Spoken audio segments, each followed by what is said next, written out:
She sat in the second row at her own husband's company event. Her name had been crossed off the seating card and replaced with another woman's. That woman was wearing her husband's attention openly, and by the end of the night, she would be wearing something far more personal. Ronan Voss stood under the lights of a $10 million jewelry launch, pointed at his wife's throat, and said 4 words in front of reporters, board members, and cameras. "Take it off, Aara." He wanted her wedding necklace, not privately, not quietly, publicly, so his mistress could wear it in front of every camera in that ballroom. And Aara did something that left every single person in that room completely still. She unclasped it.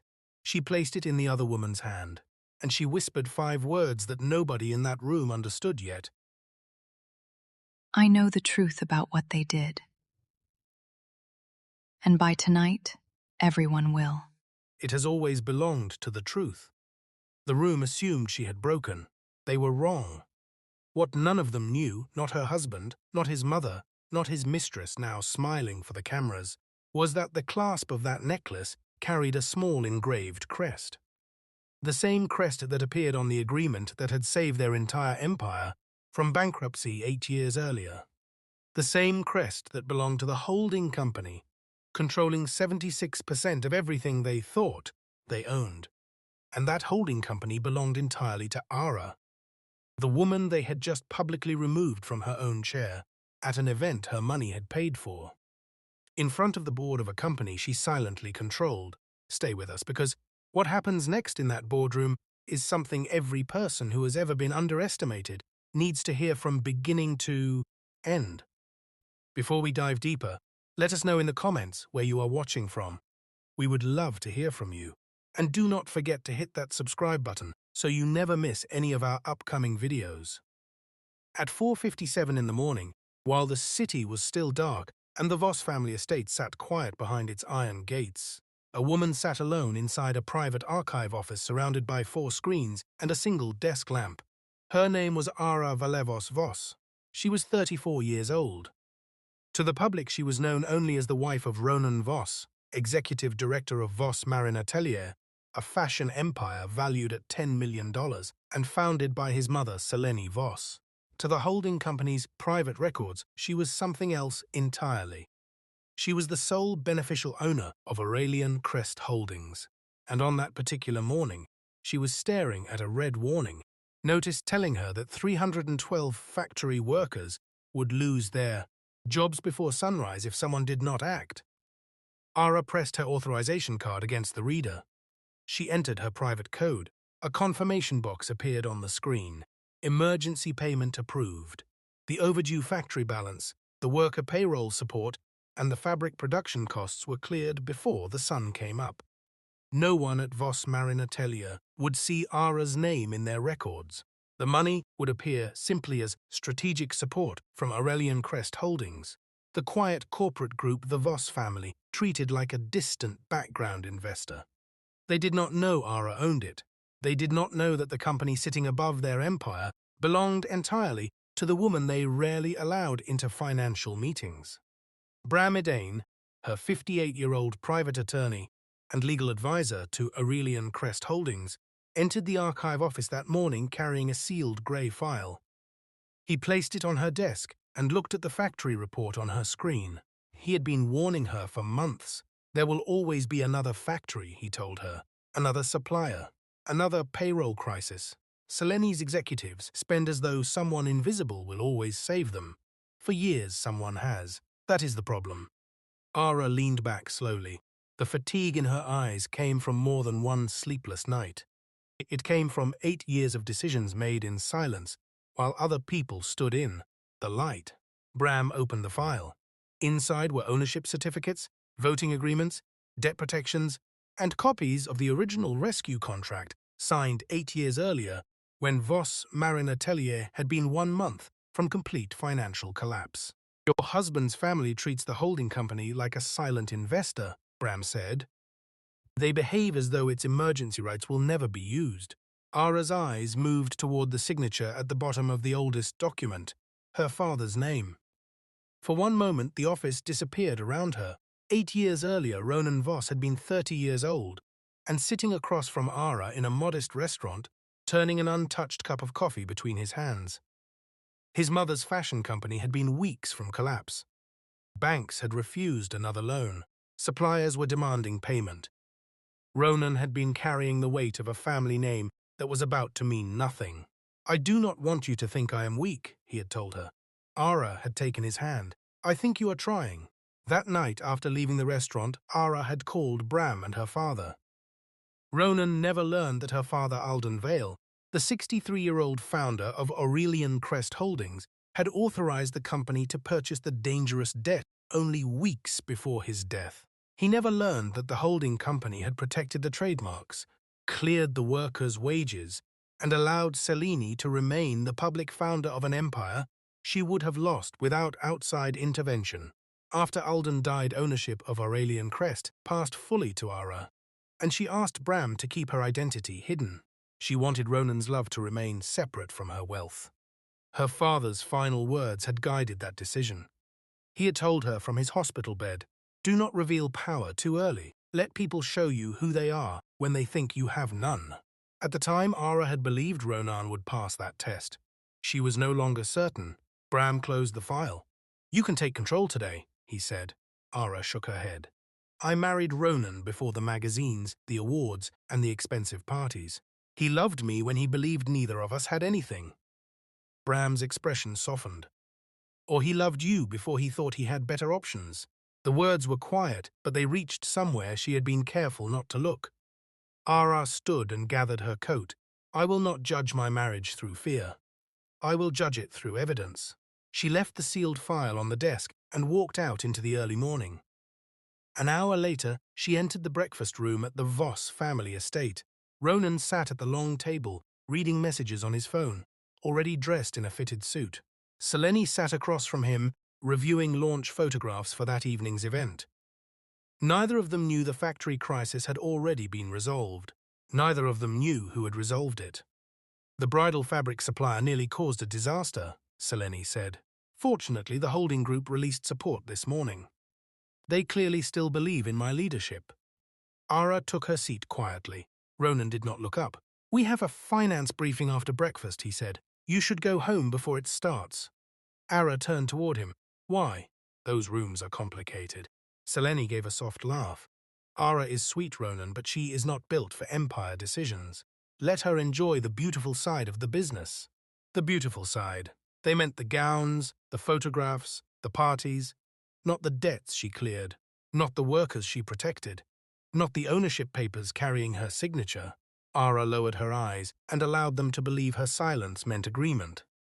Then Ronan reached for his phone and his screen lit up. A message appeared beneath a name Aara had never seen before. Sable Arden. "Last night was dangerous, but I liked it." Aara stopped breathing. Ronan reached for the phone, but he was not fast enough. Their eyes met for half a second. Then he turned the screen face down. Aara said nothing.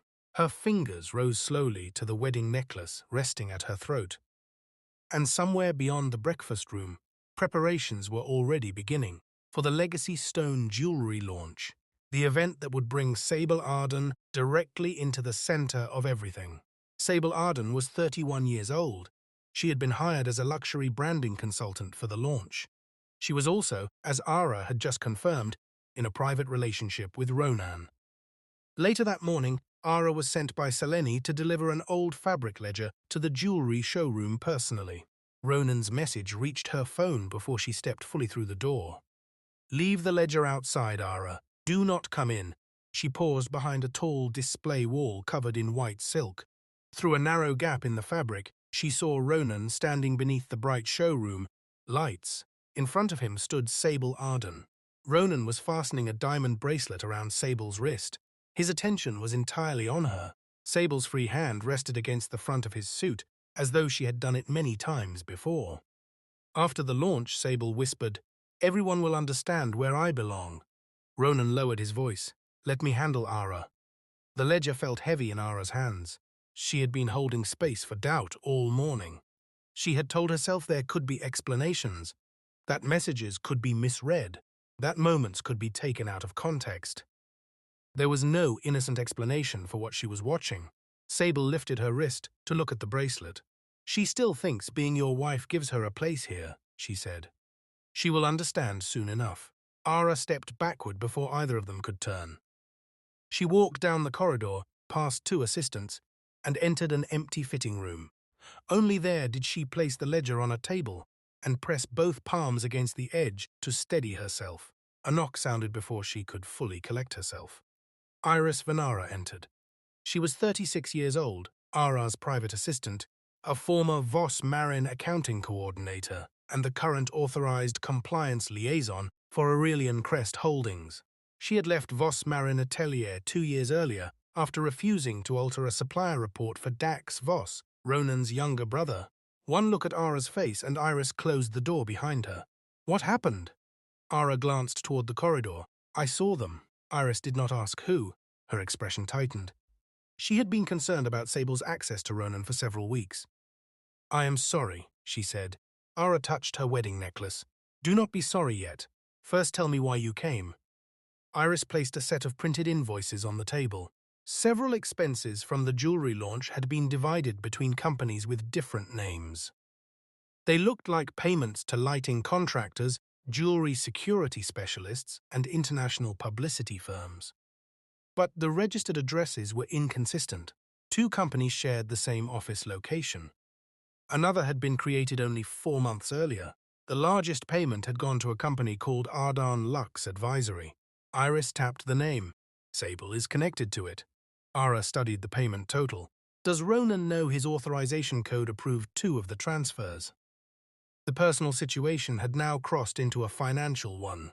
Company money had been used in connection with the same person. Ronan was directing those funds toward privately. Aara photographed the invoices and sent them through a secure channel to Nola Fenn, a 42-year-old forensic accountant who investigated financial matters for Aurelian Crest Holdings. Her message was brief. Trace every payment. Do not alert Voss Marin. Outside, the fitting room rehearsal music resumed for the launch. Aara picked up the ledger and returned to the main showroom through the public corridor. The showroom had been prepared for the Legacy Stone jewelry launch, the largest public event Voss Marin Atelier had ever staged. Glass cases held necklaces inspired by Cellini's famous bridal collections. Models moved between white platforms. Designers adjusted gowns made from the fabric Aara had quietly paid to keep in production that same morning. Cellini stood near the main stage issuing instructions, as though every thread, stone, and opportunity had come from her own decisions. She believed the jewelry division would make the Voss family untouchable. Aara knew it had been built on late payments, emergency credit lines, and hidden support from her holding company. Dax Voss, Ronan's 35-year-old younger brother and head of partnerships at Voss Marin, stood beside the public relations team, holding the final guest program. Dax had always treated Aara as someone his brother had outgrown. Sable crossed the showroom and stopped beside Cellini. The interaction was warm and deliberate. Sable told her she reminded her of the kind of woman who built things from nothing. Cellini responded with appreciation that looked almost maternal. Aara observed the strategy beneath the warmth. Sable was not simply building a private relationship with Ronan. She was building a position inside his entire family. When photographers gathered for rehearsal images, Sable moved beside Ronan before Aara could reach him. She placed one hand on his arm. The photographer hesitated and asked whether Mrs. Voss should stand next to her husband. Sable answered before Ronan could. Aara is not part of the launch team. This photograph should reflect the people responsible for the collection. Aara looked at Ronan. He adjusted his jacket and said nothing. The camera flashed. During the seating rehearsal, Aara found that the chair marked for Ronan's wife had been taken by Sable. Dax examined the program, crossed out Aara's name, and wrote Sable's above it. When Aara raised the issue with Cellini replied without fully turning away from the stage. Aara can attend as Ronan's wife, but not as a face of this family. This launch is too important for sentiment. During a jewelry fitting, Sable looked at Aara's necklace and described it as something that seemed misplaced. She suggested it should be worn by someone who represented the brand's future. She turned to Ronan and asked why Aara still wore it. Ronan glanced at the necklace he had once given Aara with shaking hands and months of savings behind the gesture. That was from a sentimental phase of my life, he said. Aara stepped away before that sentence could reach further than it already had. Her phone vibrated. Bram was calling.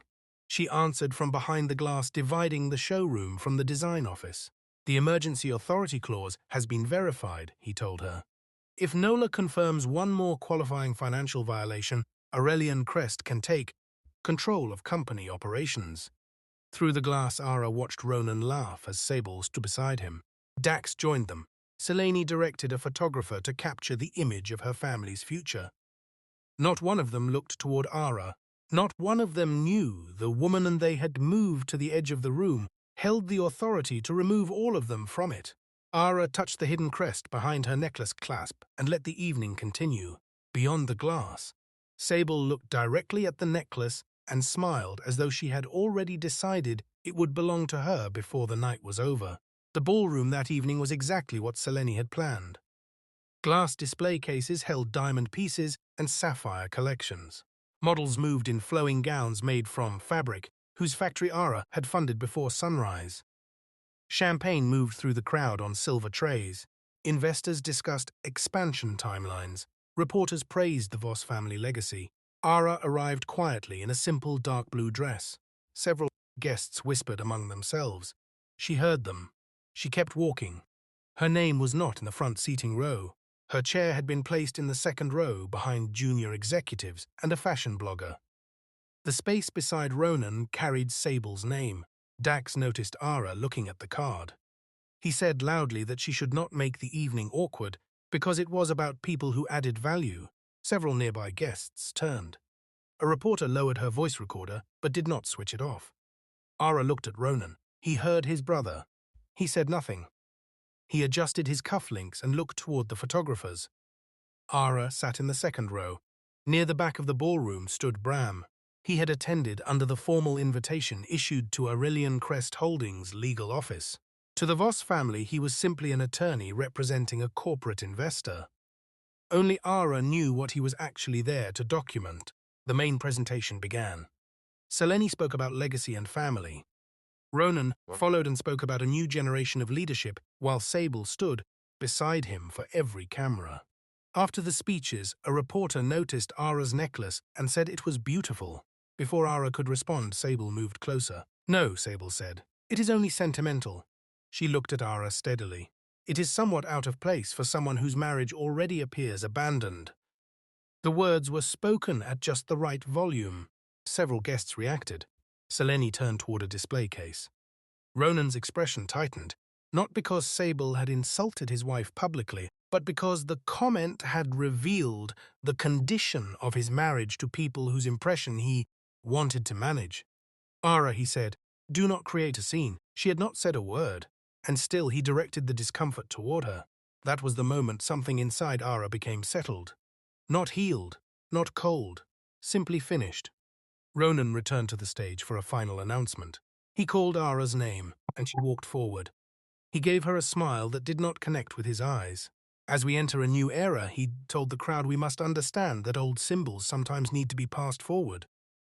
He turned toward Sable, then he looked directly at Aara's necklace. "Take it off, Aara. Give it to Sable." The room went still. "It was wasted on someone who never understood this family's level," he said. Sable extended one hand. Selene remained silent. Dax smiled. Reporters raised cameras. Guests looked away, but none stepped forward. Aara lifted her hands to the clasp. She remembered Ronan fastening the necklace around her neck in their first small apartment. "One day, when my family finally respects me, I want you standing beside me." She remembered her father's words from his hospital bed. "Let people show you who they are when they think you have none." She thought of the factory workers whose wages had cleared that morning. She thought of the documents in Bram's office with her signature on them. Slowly she unclasped the necklace. She placed it in Sable's waiting palm. "Keep it safe," she said quietly. "It has always belonged to the truth." No one in the ballroom understood what that meant. Bram did. He documented everything. The public demand, the witnesses, the cameras, Sable's acceptance. The footage established that company staff, seating arrangements, photography resources, and launch logistics had been used to organize Aara's public removal and present Sable as Ronan's chosen partner. Aara turned and walked through the ballroom doors before anyone could see her face change. Iris followed. Outside, the night air met Aara's face. Music resumed inside as though the moment had already been forgotten. Bram joined them near the cars and handed Aara a sealed black envelope. Inside were preliminary payment records, vendor registrations with inconsistencies, and Ronan's approval codes, evidence suggesting that launch expenses had been routed through manipulated invoices connected to Aurelian Crest's credit protection facility. The personal situation had now become a financial investigation. "Begin the formal review," Aara said. Behind the closed ballroom doors, Sable held up the necklace for the cameras. Every photograph captured the small Aurelian crest behind the clasp, without anyone in that room understanding what it meant. By 8, the following morning video of the moment had passed 2 million views.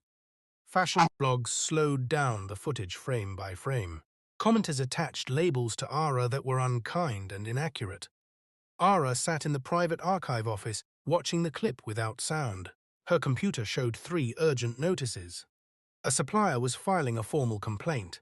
A bank officer was requesting confirmation that Aurelian Crest would extend emergency credit. A jewelry contractor had stopped delivery until an overdue balance was paid by noon. For 8 years, she would have resolved each one before the Voss family woke up. That morning, she touched none of them. When the senior bank officer called to ask whether Aurelian Crest would guarantee another short-term credit extension for Voss Marin, Aara looked at the launch video frozen on her second screen. Sable was wearing her necklace. Ronan was standing beside her. "No," Aara said. The officer paused. "Should I record this as a temporary delay? Record it as no protection without a full review." For the first time in 8 years, the consequences that had always arrived at Aara's desk first were allowed to continue toward the people who had created them. Nola arrived with her laptop and 2 thick folders. She spread the payment chain across the main screen. Arden Lux Advisory had received $480,000 across 6 months. No completed work reports had been produced. The registered contact connected directly to Sable. The next records showed invoices approved by Ronan. Private hotel stays had been recorded as investor meetings. Jewelry gifts had been described as product samples. Travel expenses had been charged to brand development accounts. Dax had approved inflated contracts through 2 companies connected to former business partners. Those vendors had charged Voss Marin nearly twice the standard rate. Seleni had received 3 internal financial warnings before the launch. Her finance team had told her directly that the jewelry expansion was moving faster than available cash, and that suppliers were already overdue. Her replies indicated she had read the warnings and chosen to proceed regardless, because in her words, image comes before temporary numbers. Several contracts carried the most serious detail. They had relied on emergency credit protection issued through Aurelian Crest Holdings. Ronan, Dax, and Seleni had used the holding company's financial backing while treating its owner as irrelevant. Bram placed a full corporate chart on the table. Aurelian Crest Holdings sat at the top. Below it sat Voss Marin Atelier and several connected divisions. The holding company owned 76% of the voting control in Voss Marin. It also owned the main trademark portfolio, the emergency credit facility, and the licensing rights used by the jewelry division. Aara was not a lender standing outside the Voss empire. She was the controlling authority above it. Ronan's message arrived on her phone while Nola was still presenting records. He wrote that she had embarrassed herself at the launch, and that she should not contact him unless it was through divorce attorneys. He did not ask whether she was safe. He directed blame toward her for standing quietly while he organized her public removal. A second notification appeared. Sable had posted a photograph from the launch. She was standing beside Ronan, wearing Aara's necklace. The caption read, "Some women inherit the future. Others are removed from it." Aara saved the photograph and forwarded it to Bram. "Now she has one," she said. Evidence. Seleni called an emergency board meeting after suppliers began filing formal complaints. A lender froze the next credit release, and the jewelry division's licensing office demanded proof of financial compliance. Bram responded on Aara's authority with a formal legal notice invoking Aurelian Crest's controlling rights and expanding the meeting agenda to include the findings of the compliance investigation. Selene received the notice while sitting with Ronan, Dax, and Sable. She read it twice. At the bottom, in direct language, the notice stated that Aurelian Crest Holdings would attend with controlling authority and present the findings of its formal compliance investigation. Ronan took the document from his mother. His expression narrowed. "Who is behind Aurelian Crest?" he asked. Across the room, Sable was still wearing the wedding necklace. Selene looked at it for the first time and noticed the small crest behind the clasp. She had seen that symbol somewhere before, but could not place it. The board meeting was set for the following morning. 2 floors below the boardroom, Aara stood before a mirror while Iris adjusted the collar of her dark suit. There was no necklace around her throat. She had chosen not to replace it. The space where it had rested was a reminder of what had been taken and why she had stopped allowing it. Nola checked the encrypted drive holding payment trails, internal emails, approved contracts, and authorization records compiled over the previous weeks. Bram held the black leather document case. Inside it were the certified share register, emergency board resolutions, the original rescue agreement, and the legal documents naming Aara as Aurelian Crest's sole beneficial owner. "You can still postpone this," Iris said quietly. Aara looked at her reflection. For years she had entered Voss family rooms as Ronan's quiet wife. That morning she would enter as the woman whose signature had kept those rooms open. "I postponed the truth long enough," she said. Bram opened the door. Upstairs, Selene's assistant announced that the representatives from Aurelian Crest Holdings had arrived. The boardroom doors opened. Bram entered first. Nola followed with her laptop and evidence files. Iris walked in carrying printed copies of internal records. Then Aara stepped through the doors carrying the black leather document case. Ronan's confident expression disappeared. Dax set down his pen. Selene stared. Sable's hand rose to the necklace without thought. Ronan leaned toward his mother and whispered, "What is she doing here?" Aara met his eyes. She walked to the empty chair at the head of the table, placed the document case beside it, turned the small key, and sat down. "Get out of my chair." Selene's instruction reached the boardroom before Aara had fully settled. Every face turned toward the head of the table. Aara had placed the locked black leather case beside her. She had turned the key.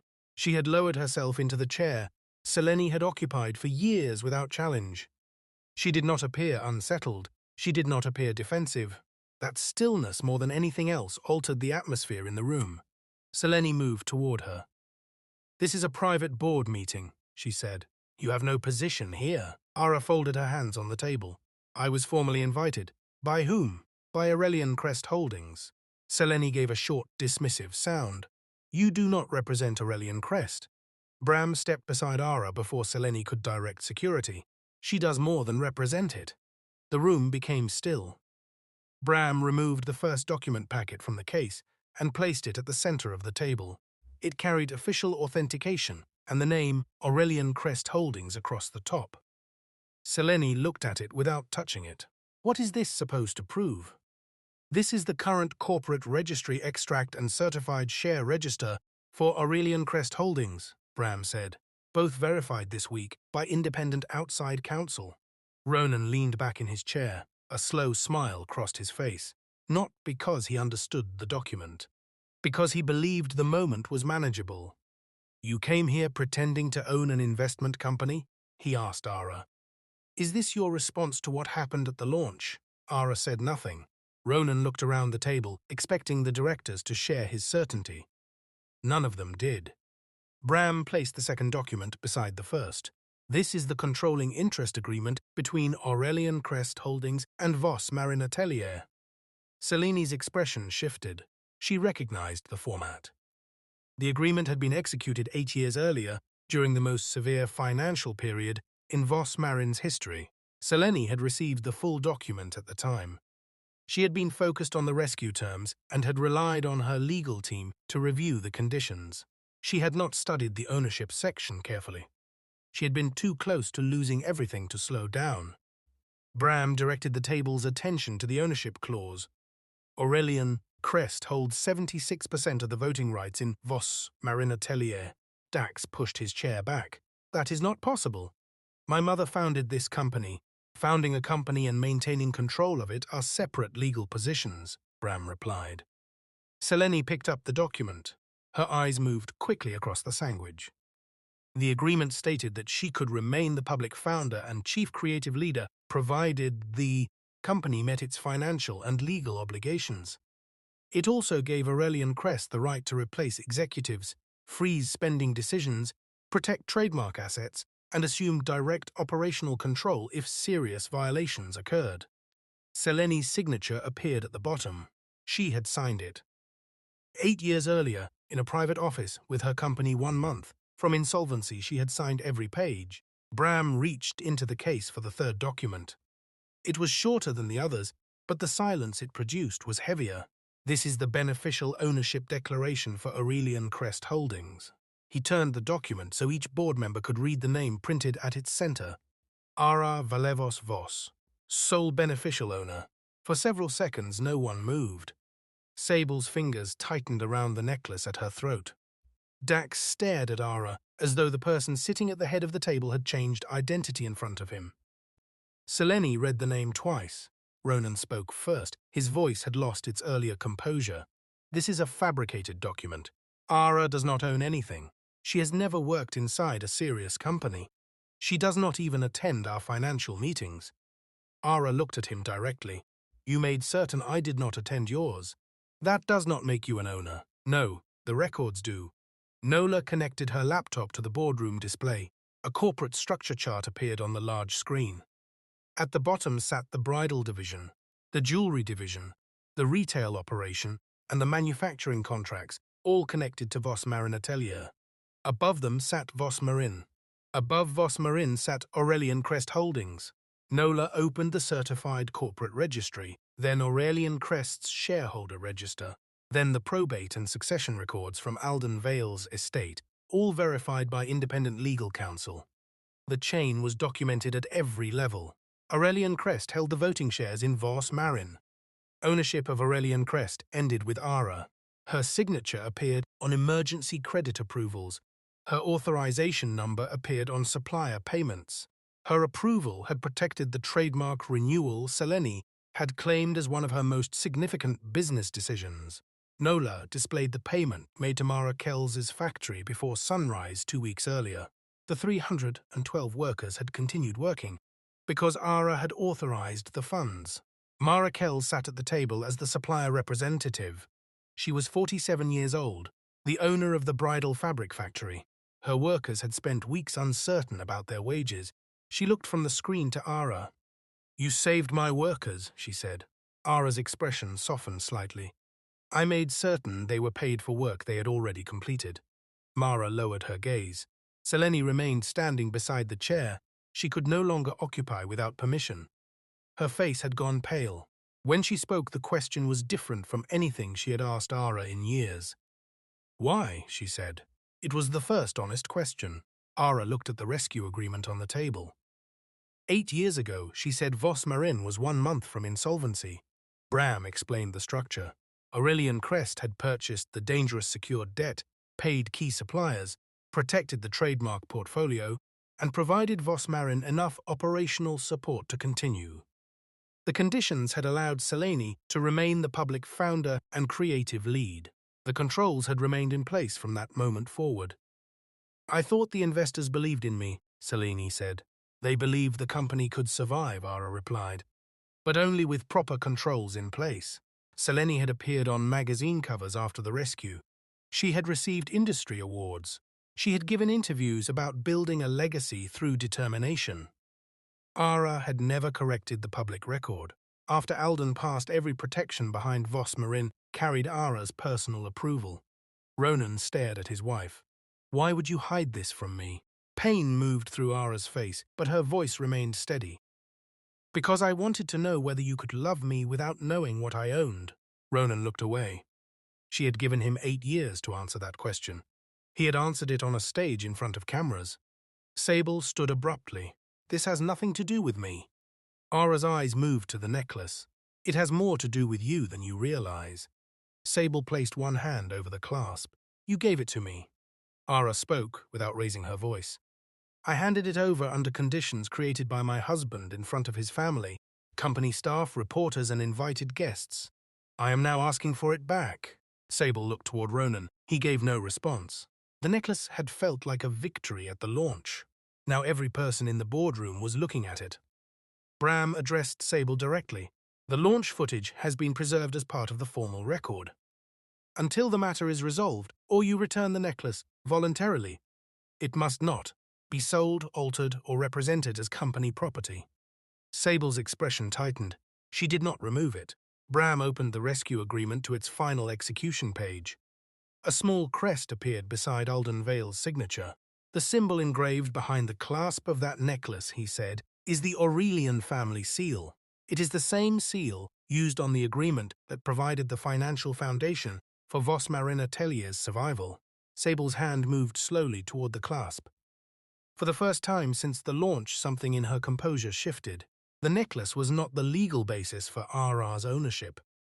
The certified corporate records had already established that clearly. But it was a private symbol connecting Aara's family, her inheritance, and the decision that had kept the Voss name from disappearing. Ronan had taken that symbol from his wife publicly and placed it around his private companion's neck. Aara reached for the document case. The ownership documents had established her right to be in the room. They had not yet addressed what had been done with what she protected. She opened the case fully.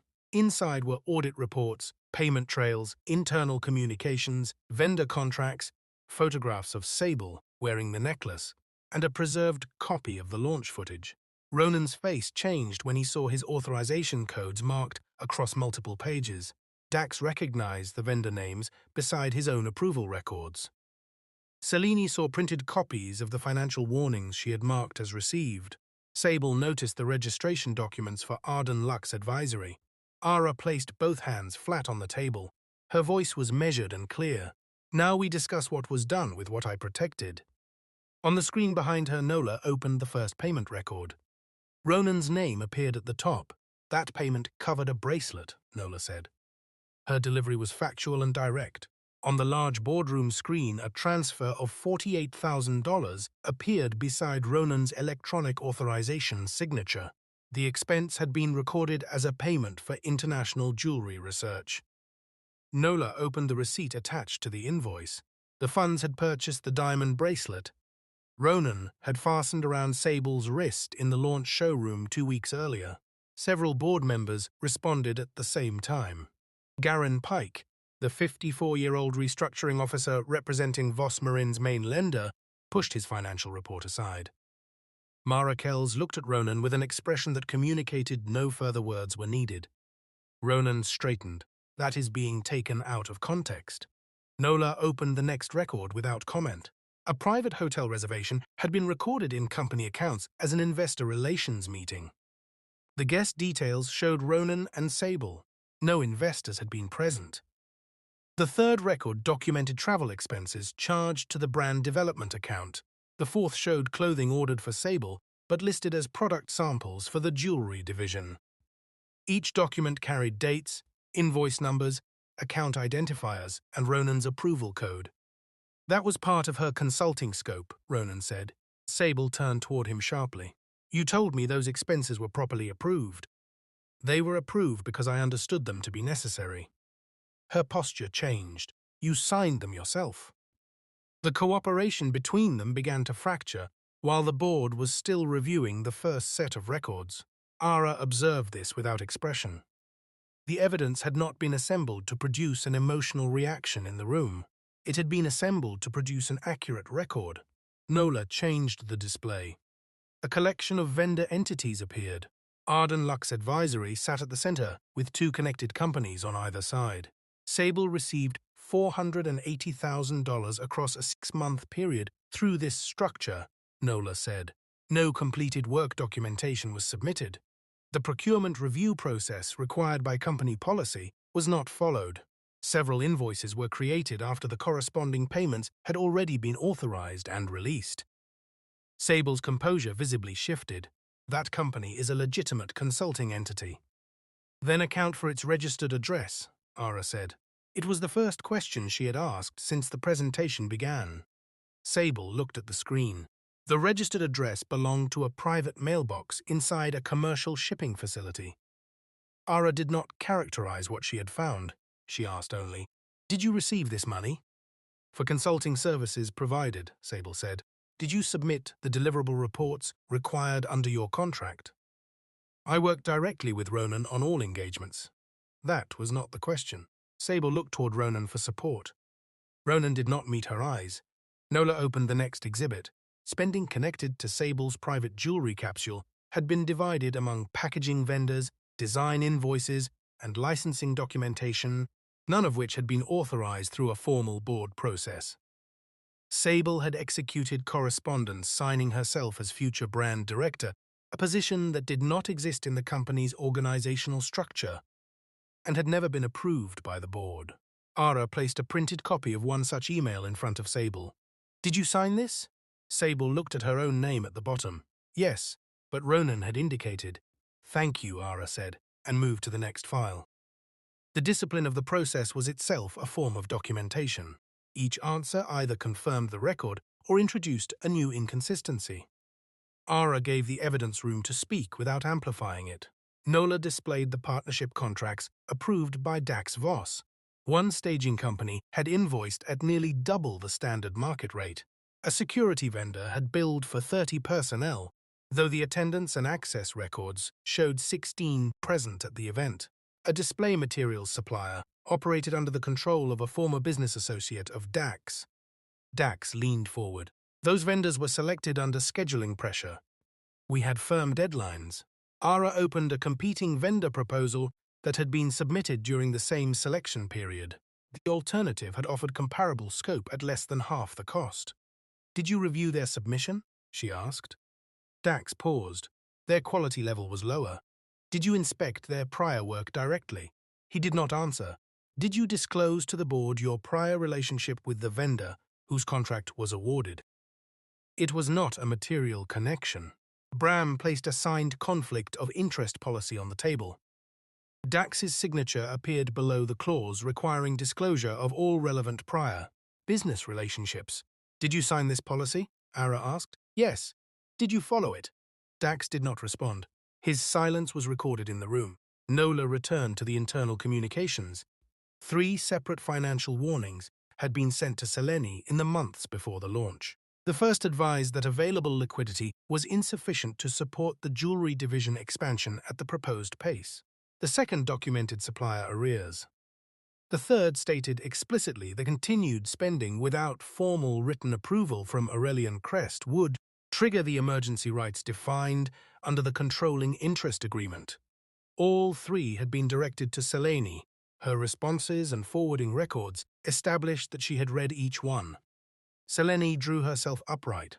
Senior executives cannot manage every financial detail directly. Bram placed her reply to the third warning on the table. The message read, "The launch will proceed. Delay the complaints until afterward. Image comes before temporary numbers." Seleni looked at her own words. "I was protecting the brand's public position." "You were aware of the conditions and chose to proceed without obtaining required authorization," Aara said. "That is what the record shows." Seleni had no counter to her own written response. The final set of documents was not financial. They were internal communications between Seleni, Ronan, Dax, and members of the launch production team concerning Aara's presence at the event. One message instructed public relations staff to remove Aara's name from the family seating program. Another authorized placing Sable in official photography beside Ronan in place of Aara. Seleni's own communication explained the reasoning provided to staff. Aara's presence weakens the brand image. Keep her present as Ronan's wife if necessary, but do not allow her to appear as part of the family's public-facing future. Seleni's face did not hold its composure. This had moved beyond financial misconduct. She had used company staff, company communications, and company resources to organize the deliberate public exclusion of Aara from her own position. That decision was now part of the corporate record and the investigation. "I did not know who you were," Seleni said to Aara. The admission was quiet and came without calculation. Aara's expression did not change. You knew I was your son's wife. Selene lowered her eyes. Ronan pushed his chair back. This situation began with Sable. Sable turned on him immediately. What? You introduced the vendors. You promoted the capsule collection concept. You directed the gift arrangements and the travel. You approved every transfer. You confirmed the expenses were within scope. Sable stood so quickly her chair struck the wall behind her. You made commitments to me. You said I would hold the brand director position after the launch. You told me you would move me into the family home after Aara was gone. You told me the separation process would leave her with nothing because she had no assets and no standing of her own. Several board members were now very still. Sable continued. You told me the necklace would demonstrate publicly that I had taken her position. You promised me her chair, her home, and her role in this company. Ronan attempted to interrupt. You made those promises, Sable said. I acted on the basis of what you told me. The image Ronan had maintained throughout the morning collapsed in a series of direct sentences. He was no longer presenting as the next generation of leadership for Voss Marin. He was a person who had used company authorizations to finance a private arrangement and had made promises of corporate authority he did not legally possess. Aara opened the final authorization record. Did you approve private expenditures under the brand development category? She asked Ronan. He looked at her steadily. Yes. Did you execute contracts that relied on Aurelian Crest's emergency credit protection without obtaining the required written authorization from the holding company? Ronan was silent. Aara waited. No, he said finally. I did not obtain authorization. The independent legal opinion attached to the board resolutions confirmed that the controlling interest agreement permitted Aurelian Crest's emergency resolutions to take immediate written effect under the documented circumstances. Bram stood and opened the resolution folder. Based on the verified findings presented today, Aurelian Crest Holdings is exercising its emergency control rights through written controlling shareholder resolutions executed under the terms of the controlling interest agreement. Ronan was on his feet.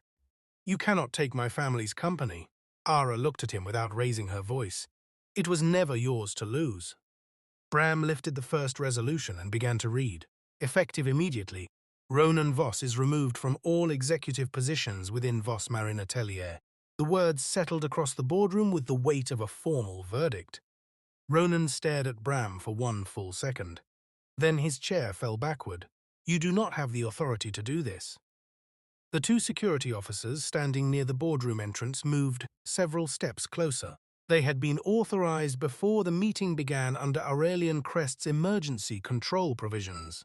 Until that moment, Ronan had not registered their presence as significant. Now he understood why they were there. Bram continued. Voss is also suspended from accessing company accounts, office facilities, confidential records, executive systems, and all properties owned or leased by Voss Marin Atelier pending the outcome of the investigation. Ronan turned toward Aara. You planned this. Aara did not respond.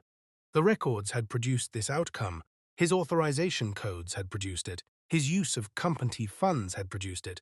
She had stopped preventing the natural consequences of decisions she had not made. Bram lifted the next resolution. Dax Voss is suspended from his role as head of partnerships, pending a complete independent investigation into inflated contract approvals, undisclosed business relationships, and the potential recovery of company funds. Dax's face hardened. This is a family company. Garen Pike closed the creditor's report in front of him. It is a company whose executives operated as though its policies did not apply to them. Dax looked towards Selene. She could not meet his eyes. Bram read the 3rd resolution. Sable Arden's consulting contract is terminated with immediate effect. All outstanding payments due to Arden Lux Advisory and related entities are suspended. Recovery notices will be issued for disputed funds already released. Sable stood. You do not have the right to recover my compensation. Nola turned her laptop toward her. The payments originated from disputed invoices. The funds are being preserved for civil recovery proceedings. Any restrictions on personal accounts would require separate legal process. I provided those services, Sable said. Then the documentation will confirm that, Aara replied. If it exists, it will be considered. Sable had no response. The same records she had treated as routine paperwork now stood between her and the position she believed she had secured. Bram continued. Seleni Voss will remain affiliated with Voss Marinatelia under interim restrictions. She no longer holds unilateral authority over spending, executive appointments, contracts, public launches, or official corporate communications. All such decisions require prior approval under independent oversight. Seleni gripped the table edge. For decades, final authority in this company had been hers alone. That condition had ended. Aurelian Crest Holdings will appoint interim oversight. Bram confirmed. All identified financial irregularities will be referred to independent counsel for review and potential civil recovery. The resolutions did not determine criminal liability. That determination belonged to other processes. What they accomplished was immediate. Access removed, authority frozen, evidence preserved, independent oversight installed, and a clear pathway opened for further legal proceedings if the investigation required it. For Ronan, the effect was immediate and visible. His company phone lost its connection to the executive network. 3 notifications appeared in sequence: account access suspended, corporate payment card deactivated, office building entry authorization removed. He looked at his phone. Everything he had used to define his professional standing had disappeared in under 1 minute. He turned towards Sable. "This is a direct consequence of your decisions." Sable looked at him without warmth. "You approved every decision I made. You told me the expenses were within your authority. You told me the position was mine. You told me Aara had nothing." Ronan tried to respond. "You told me the necklace was mine," Sable continued. "You told me her chair was mine. You told me her life in this company was mine to occupy. Were any of those statements accurate?" Ronan had no answer. Sable collected her items and moved toward the exit. Aara's voice was quiet and clear. "Not with my necklace." Sable stopped. Her hand rose to the clasp without thinking. For weeks, the necklace had served as a visible signal that she had displaced Aara. She had worn it into meetings, photographed it publicly, and presented it as confirmation that her position was secure. "You gave it to me," Sable said. Aara stood slowly. She did not step toward her. She spoke as though addressing the record of the room. "I handed it over while my husband used his executive position, a company event, family members, and the assembled press to remove me publicly from my role as his wife. You subsequently wore it, while representing yourself as a future corporate officer of this company. Both of those facts are part of the documented record." Bram addressed Sable directly. "Council has issued a written preservation notice. The necklace must be surrendered for conditioned documentation before it can be returned to Mrs. Voss. Refusing to comply would require her to seek an urgent civil order." Sable looked at the security officers. She found no support there. She reached behind her neck. Her hands were unsteady against the clasp. At the launch, Aara had unclasped the necklace in front of hundreds of guests, under conditions designed to be public and conclusive. Now Sable was doing the same in a smaller room with fewer witnesses, but with far greater understanding of what the piece had always represented. The clasp opened. The necklace rested in her palm for a moment. She placed it on the table. The diamonds made a soft, clean sound against the wood. No one in the room responded with satisfaction. There was nothing to celebrate in the return of something that should never have been taken. Aara looked at the necklace. She remembered Ronan fastening it around her neck in their first apartment. He had been careful with the clasp. He had included her father's crest, because he understood how much Alden had meant to her. He had kissed the back of her neck and told her that one day, when his family finally respected him, he wanted her standing beside him. She had spent 8 years believing that man was still present somewhere. Ronan seemed to understand where her attention had gone. His posture changed. When he spoke, the authority he had carried all morning was no longer in his voice. "Aara," he said her name as though it were a question. She looked at him. "I made serious errors in judgment," he said. "I was influenced. She kept telling me you were holding me back." "Do not direct the responsibility toward me," Sable said evenly. "You made every promise independently." Ronan turned back to Aara. "What happened at the launch was beyond what I intended. I was focused on the company's public image. I was not thinking clearly about what I was asking you to do. You directed me to remove my wedding necklace in front of cameras and board members and hand it to the person you had been privately compensating through company funds, Aara said. I understand what you were thinking. Ronan's face was exposed in a way that no professional consequence had yet achieved. He lowered his voice. I still care for you. The words arrived after his access card had been collected, after his phone had been deactivated, after his chair had been reassigned. Aara looked at him with something that was not anger and was not forgiveness. You cared for what I protected, she said. You did not protect me. Ronan had no response to that. Bram photographed the necklace and placed it inside a temporary evidence envelope, sealed it, and recorded its condition. Once that documentation was complete, it could be returned to Aara. She already knew she would not wear it again as a symbol of her marriage. Selene had remained silent through the final exchange. The woman who had entered the boardroom that morning, as the unquestioned founder of a $10 million empire, sat with a restricted consultant agreement in front of her. She was still connected to the company. She no longer controlled it. She looked at the payroll file near Aara's hand. What happens to the company now? She asked. Aara looked at the worker report. She thought of the designers who had never seen the hidden invoices, the assistants who had followed instructions because they needed their employment, the factory workers at Mara's facility who had nearly lost their wages because of decisions made above them. She thought of her father's words from his hospital bed. Never save an empire without protecting the people under it. Aara placed one hand on the payroll file. Everyone in the room waited. The company will not be closed, she said. Selene lifted her head. Ronan stared. Even Sable paused near the door. Voss Marinatelier will survive, but it will not continue in its current form, and it will not remain under the authority of the people who brought it to this condition. Ronan moved toward the table. So you are taking my family's company for yourself? Aara looked at him with patience. You still believe this is about taking something from you? It appears that way. This is about protecting what you were willing to destroy. She opened the payroll report. Thousands of names filled the pages. Designers, factory workers, drivers, retail staff, warehouse employees, production coordinators, administrative staff. They had not approved false invoices. They had not directed company funds toward private purposes. They had not organized anyone's public removal. They had worked. Aara would not make those families carry the consequences of decisions made by 4 people. Bram placed a structured recovery plan before each board member.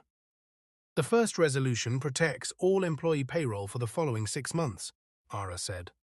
Aurelian Crest will release those funds directly through independent financial supervision. Mara covered her mouth. The workers whose wages had been uncertain for weeks would receive their pay. The second resolution establishes a structured supplier repayment schedule, Aara continued. Legitimate debts will be addressed according to urgency, beginning with independent businesses and smaller manufacturing operations. Garen Pike reviewed the plan. This gives the company sufficient time to avoid immediate default proceedings. It also prevents unauthorized fund movement, Nola confirmed. The board members turned pages. The plan contained dates, protected accounts, spending controls, independent audit provisions, and external verification requirements. It had been prepared before Aara entered the building. She had known what a responsible outcome required. The jewelry launch will undergo a complete independent audit, she said. Every legitimate contractor and designer will receive what they are owed. Every disputed invoice will be formally challenged. The division's trademark and design rights will remain suspended until its financial position and licensing obligations are verified as clean. Sable turned from the door. What becomes of the capsule collection? There is no Arden Legacy collection, Aara said. The name does not exist within this company's authorized intellectual property. Months of work went into its preparation. The preparation used employees, company trademarks, materials, and financials resources you were never given authority to control. The person who told you otherwise did not have the legal standing to make that commitment. Sable looked at Ronan. He had nothing to offer. She had constructed her future on promises made by someone who had not owned what he was promising. Aara turned to the board. Voss Marin Atelier will undergo a phased rebrand following the restructuring period. Once existing retailer obligations and licensing commitments are protected, the new identity will not belong to a single family name. It will represent the workforce and the design community that sustained the company while its executive leadership treated it as private property. Seleni closed her eyes. The name Voss Marin had held her identity for decades. Aara offered her one final option. Seleni may remain as a limited creative consultant with no authority over financial decisions, hiring, contract approvals, or executive direction. She would work within the same oversight framework as all other participants. Seleni looked at her. You would allow me to remain after everything that occurred. I am preserving your contribution to the creative work, Aara said. I am not restoring your operational authority. Seleni lowered her head. For the first time in the meeting, she did not contest what Aara said. Ronan turned from the table. And my position going forward? You are permanently removed from all roles within Voss Marin Atelier, Aara said. And our marriage? That will be addressed through our respective legal representation. You cannot conclude 8 years in a boardroom, Ronan said. Aara looked at the sealed evidence envelope on the table. The conclusion happened on a stage, she said. Bram confirmed the remaining determinations. Dax would remain suspended while the contract review was completed. If company funds could be recovered, civil proceedings would follow. Sable's engagement was permanently concluded, and she was prohibited from representing herself as connected to Voss Marin Atelier or its successor, Entity. Ronan would surrender all company property before leaving the building. Any severance consideration would be withheld pending the financial review and assessed according to the relevant misconduct provisions in his employment agreement. The security officers collected Ronan's company phone, identification credential, and office access keys. Each item produced a small sound as it was placed on the table. Ronan looked at Aara one final time. She remembered the restaurant 8 years earlier, the untouched coffee, the nervous explanation, the hands that were not sure what to do. She remembered believing they were going to build something together.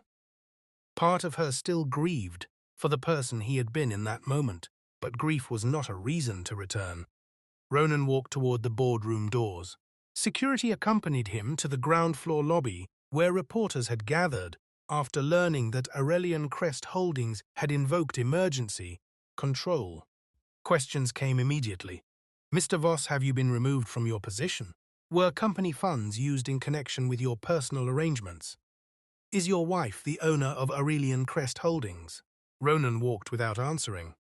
At the jewelry launch, he had used cameras to remove Aara from her position. Those same cameras now recorded him leaving without his title, his access, or the image he had spent years constructing.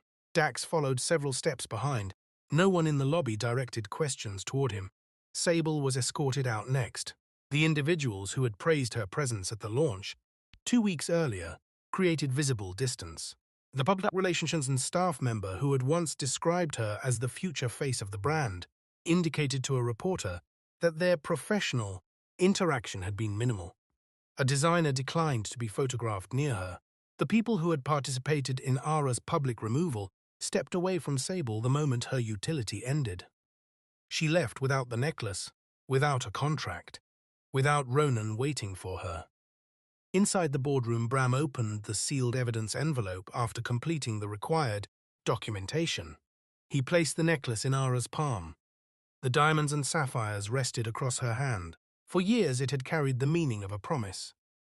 At the launch it had been used as an instrument against her. Now it had returned. Aara did not place it around her neck. She touched the Aurelian crest engraved behind the clasp. She thought of her father in his hospital room. She thought of the words he had given her. She thought of the workers on the factory floor who still had wages, because she had made a decision in the dark before anyone else woke up. She placed the necklace inside the black leather document case and closed the lid. The marriage was not erased. It was finished. A quiet knock at the boardroom door. Bram opened it. Lyle Wren entered. He was 49 years old, the elected representative of Voss Marin's factory and warehouse employees. He had waited outside while the board resolved the question of whether thousands of workers would have employment the following week. His face carried the evidence of that waiting. "Has the company been closed?" he asked. "No," Aara said. He released a long breath. "Will payroll continue?" "Yes." "No employee will lose wages as a result of decisions made by company executives." His eyes filled. He thanked the board, then looked at Mara Kells, who directed his attention toward Aara. He looked at her carefully. He had seen her at company events before. Like everyone else who had attended those events, he had understood her to be Ronan's quiet wife. "Someone approved the payment that kept the factory operational," he said. "The workers have been asking who made that decision." Aara looked at Iris. For 8 years, she had allowed her decisions to be credited to a corporate name. She had told herself the privacy protected what mattered. What it had actually done was allow others to claim the credit and mistake her patience for an absence of capability. "Tell them the truth," she said. Iris smiled through the effort of keeping her expression composed. Aara gathered the black document case and walked toward the doors. She did not ask Selene for an acknowledgement. She did not wait for Ronan to come back. She did not slow her pace to allow anyone in the room to offer something they had withheld for years.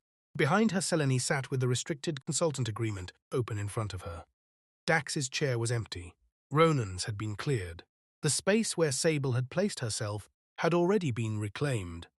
The Voss family had entered the meeting certain that their name gave them standing. They left understanding that the company carrying their name had survived because of the woman they had spent 8 years treating as a background presence. Aara rode the elevator to the lobby and walked through it without slowing. Workers who had watched the launch footage looked at her. Staff members who had repeated the descriptions applied to her online turned in her direction. Reporters who had captured the moment at the jewelry event raised their recorders. Bram had released the verified statement. Aara Valevos Voss was the sole owner of Aurelian Crest Holdings and the controlling beneficial owner behind Voss Marine Atelier. She had not been discarded. She had simply stopped absorbing consequences created by people who had decided she had no standing. The glass lobby doors opened. Aara walked through them into the morning.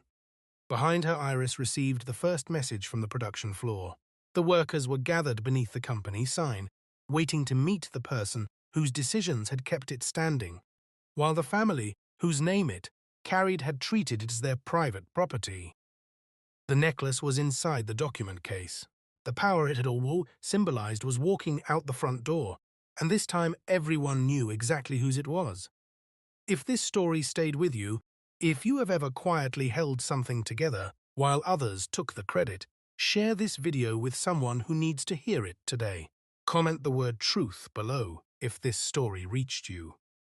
And if you are watching this and you have never been thanked for the invisible work you do, every single day, consider this your acknowledgement. We will see you in the next one.